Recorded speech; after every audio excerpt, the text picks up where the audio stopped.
همچین توی تلویزیون اخبار میاد میگه که در آمریکا 4 میلیون نفر ایدز دارن که خودشون خبر ندارن. چطور خود اونا خبر ندارن؟ تو خبر داری؟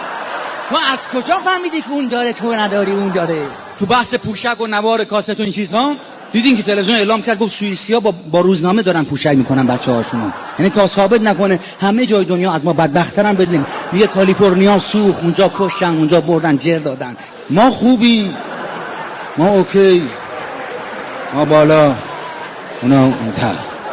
گزارشگر تلویزیون از آقایی پرسید گفت آقا نظرتون در مورد این 30 سال مدیریت صدا و سیما چی بوده؟ گفت بسیار عالی، فوق‌العاده، خیر و برکت اومد تو زندگی من، رونق گرفت اقتصاد من، خونه خریدم، ماشین خریدم، ازدواج کردم. گفت چه توقعی دارن از مدیران؟ گفت همینطور با همین فرمان با همین قدرت برن جلو. گفت خودتون معرفی نکردین؟ گفت ناصر نصاب هستم، ماهواره نصب میکنم. بله.